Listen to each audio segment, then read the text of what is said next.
2023년 5월 5일 큐티 말씀입니다. 레위기 4장 22절로 35절입니다. 만일 족장이 그의 하나님 여호와의 계명 중 하나라도 부지 중에 범하여 허물이 있었는데 그가 범한 죄를 누가 그에게 깨우쳐 주면 그는 흠없는 순념소를 예물로 가져다가 그 순념소의 머리에 안수하고 여호와 앞 번제물을 잡는 곳에서 잡을지니 이는 속죄제라. 제사장은 그 속죄 제물의 피를 손가락에 찍어 번제단 뿔들에 바르고 그 피는 번제단 밑에 쏟고 그 모든 기름은 화목제 제물의 기름같이 제단 위에서 불사를 지니 이같이 제사장이 그 범한 죄에 대하여 그를 위하여 속죄한즉 그가 사함을 얻으리라. 만일 평민의 한 사람이 여호와의 계명 중 하나라도 부지 중에 범하여 허물이 있었는데 그가 범한 죄를 누가 그에게 깨우쳐 주면 그는 흠없는 암염소를 끌고 와서 그 범한 죄로 말미암아 그것을 예물로 삼아 그 속죄 제물의 머리에 안수하고 그 제물을 번제물을 잡는 곳에서 잡을 것이요 제사장은 손가락으로 그 피를 찍어 번제단 뿔들에 바르고 그 피 전부를 제단 밑에 쏟고 그 모든 기름을 화목제물의 기름을 떼어낸 것 같이 떼어낸 제단 위에서 불살라 여호와께 향기롭게 할지니 제사장이 그를 위하여 속죄한즉 그가 사함을 받으리라. 그가 만일 어린 양을 속죄 제물로 가져오려거든 흠없는 암컷을 끌어다가 그 속죄제 제물의 머리에 안수하고 번제물을 잡는 곳에서 속죄 제물로 잡을 것이요 제사장은 그 속죄 제물의 피를 손가락으로 찍어 번제단 뿔들에 바르고 그 피는 전부 제단 밑에 쏟고 그 모든 기름을 화목제 어린 양의 기름을 떼낸 것 같이 떼어내 제단 위 여호와의 화제물 위에서 불사를 지니 이같이 제사장이 그가 범한 죄에 대하여 그를 위하여 속죄한즉 그가 사함을 받으리라. 아멘.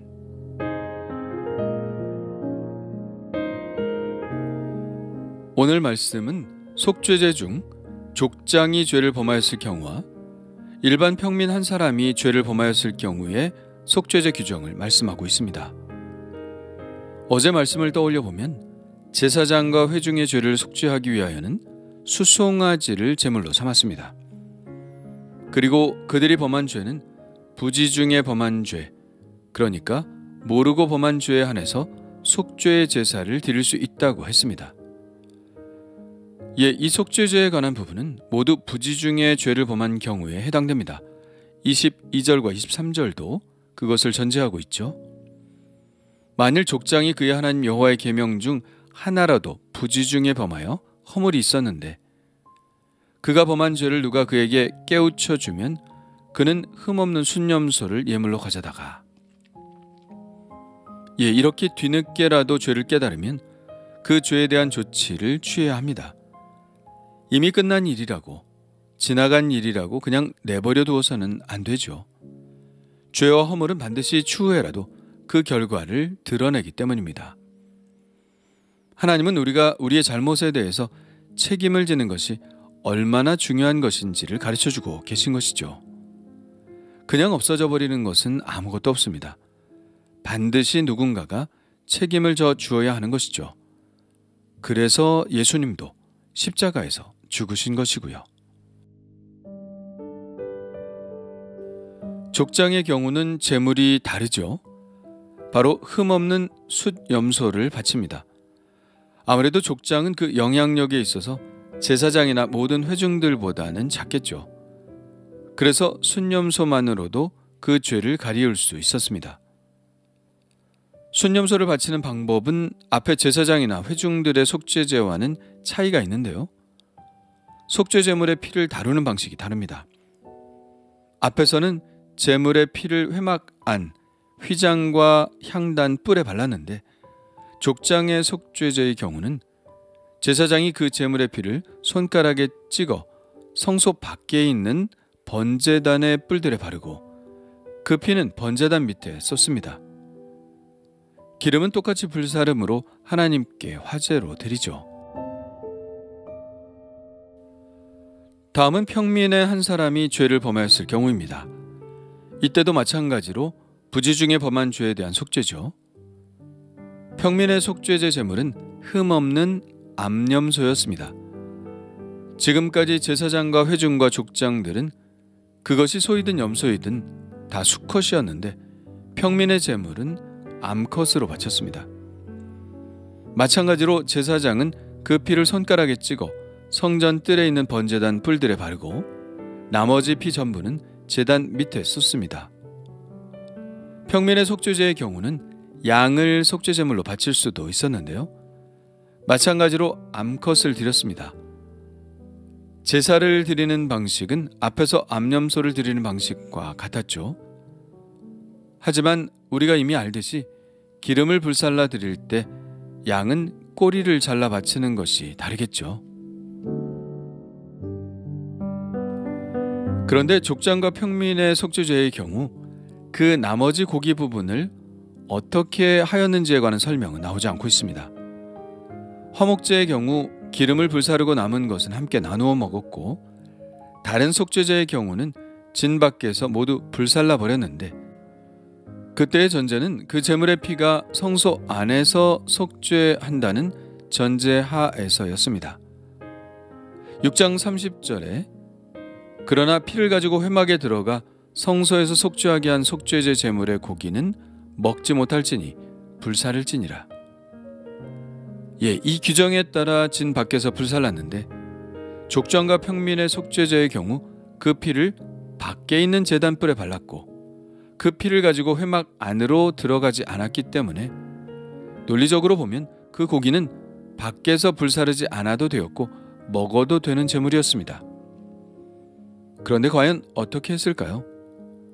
오늘 말씀에는 언급하고 있지 않으나 6장에 가면 이 제사들에 관한 보충 설명에 나와 있습니다. 하나님이 모세에게 이렇게 지시하십니다. 아론과 그의 아들들에게 말하여 이르라. 속죄제의 규례는 이러하니라.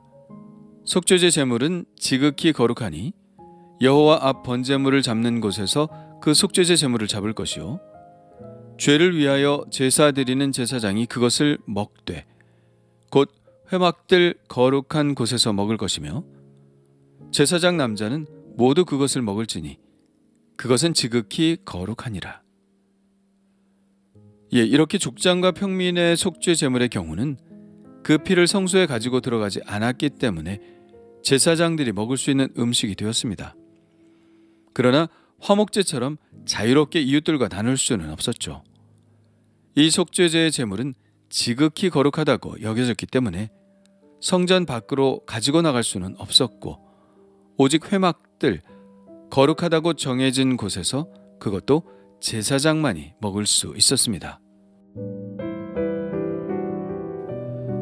속죄제를 4개의 부류로 나누어 놓은 것을 봅니다. 제물도 각각 다르고요.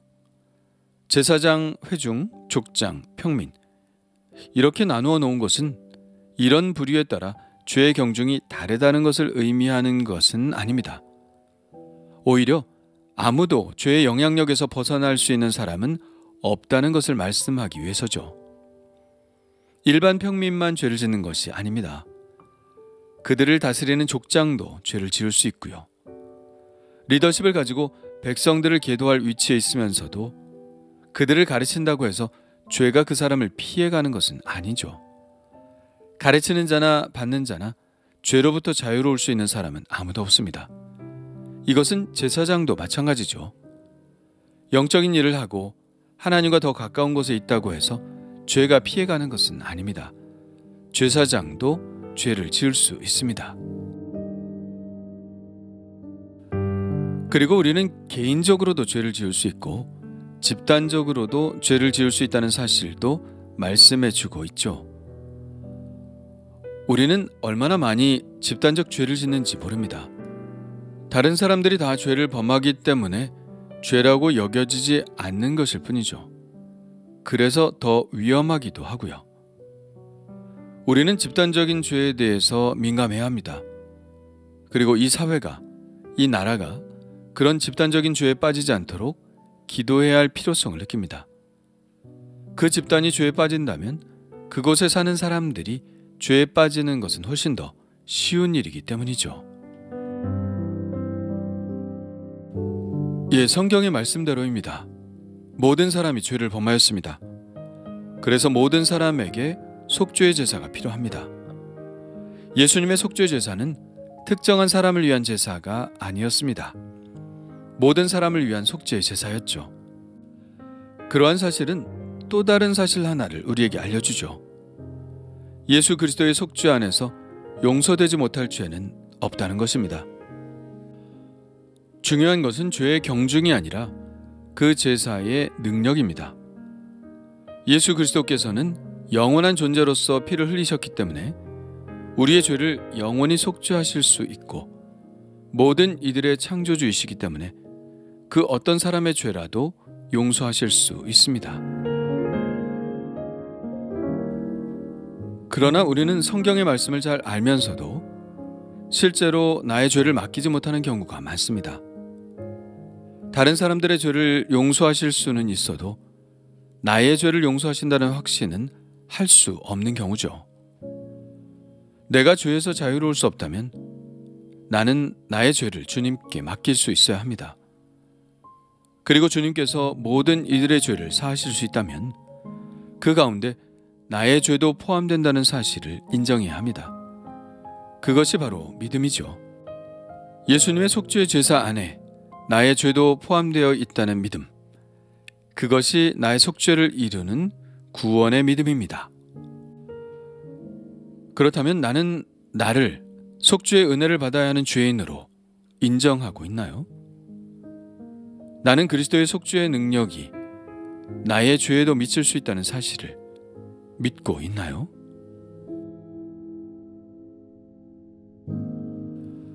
주님 감사합니다. 어느 누구도 죄에서 자유로울 수 없듯이 어느 누구의 죄도 그리스도의 보혈로 씻김을 받지 못하는 일이 없음을 고백합니다. 그리스도의 십자가 앞에서 겸손하게 하옵소서. 나의 죄를 솔직히 인정하게 하시고 주님의 속죄의 은혜도 받아들이게 하여 주옵소서. 나를 위해 속죄의 제단에 그 피를 뿌리신 주님의 사랑에 감사드립니다. 하나님께서 해결하시기 원하셨던 그 죄에 계속 머물지 않게 하시고 하나님이 기뻐하시는 삶을 선택하며 살게 하옵소서. 나의 죄를 용서하시고 새로운 기회를 허락하신 예수 그리스도의 이름으로 기도합니다. 아멘.